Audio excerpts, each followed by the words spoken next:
Ken Sagopi, seri 193, Rarasati Rabi. Basukarno tersenyum menerima balasan surat dari Dewi Surtikanti. Ia merasa tidak bertepuk sebelah tangan. Jauh-jauh datang ke Mondoroko tidak sia-sia. Dalam isi suratnya, Dewi Surtikanti memberi kesempatan untuk bertemu. Namun kapan, di mana, dan bagaimana caranya belum tertulis dalam surat itu. Basukarno kembali menulis surat balasan, dan tentu saja tentang kesempatan untuk bertemu segera akan ia penuhi. Namun ia minta agar Dewi Surtikanti yang mengatur segalanya. Kesempatan itu akhirnya datang juga. Berkat bantuan Mbok Inang, pembantu setia dari Dewi Surtikanti. Basukarno bisa masuk ke Keputren tanpa diketahui oleh orang lain pada waktu wayah sepi wong. Basukarno diterima di taman belakang. Di petang hari tidak akan ada orang yang mengunjungi tempat itu. Dewi Surtikanti kagum kepada perjaka tersebut. Ia tidak hanya pintar merangkai kata-kata dalam tulisan, namun juga pandai bercerita berbagai hal. Basukarno pun lihai membesarkan hati seorang wanita, sehingga Dewi Surtikanti menjadi tersanjung, merasa amat dihargai oleh Basukarno. Dewi Surtikanti merasa mendapat tempat untuk mencurahkan isi hatinya. Walau Basukarno pandai bercerita, namun ia pun mau mendengarkan dengan sungguh-sungguh setiap kata yang diucapkan oleh Dewi Surtikanti.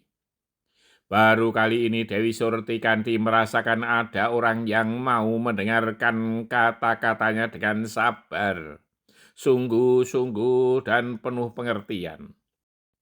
Setiap tanggapan yang disampaikan pun terasa pas dengan yang ia harapkan.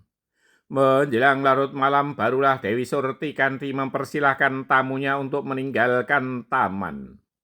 Dewi Surtikanti memberi cara-cara jalan yang mesti dilewati, agar tidak diketahui oleh orang lain, terutama prajurit ronda.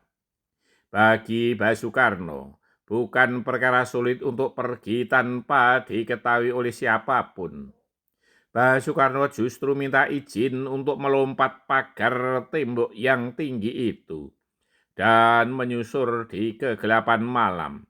Pasti tidak akan ada yang mengetahui.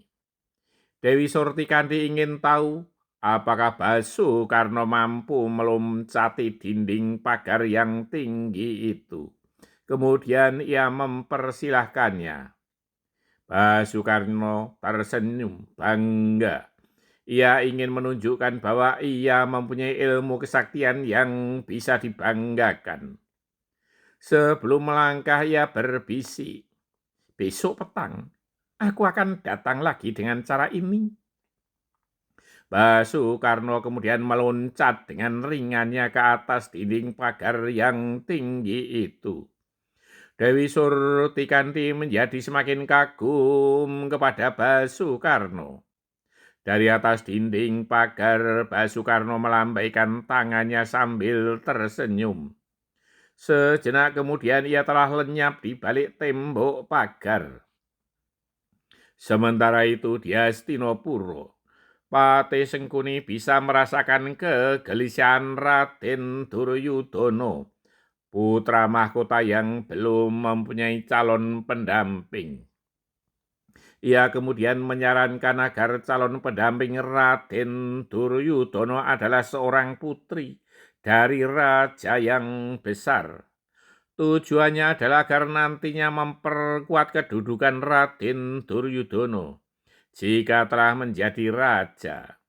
Patih Sengkuni kemudian menyarankan agar Raden Duryudono melamar Dewi Surtikanti, putri Prabu Salyontaka di Mondoroko. Dengan demikian Hastinapura pasti akan bersahabat dengan Mondoroko. Karena Dewi Surtikanti adalah adik dari Dewi Erawati, permaisuri Prabu Baladewa, maka diharapkan Mandura pun juga akan bersahabat dengan Hastinapura. Prabu Destarastra sangat setuju dengan saran Patih Sengkuni yang cerdik itu. Demikian juga Raden Duryudono. Ia sangat berharap saran itu menjadi kenyataan. Bersambung. Hal yang baik dalam berkomunikasi adalah mau mendengarkan lawan bicaranya.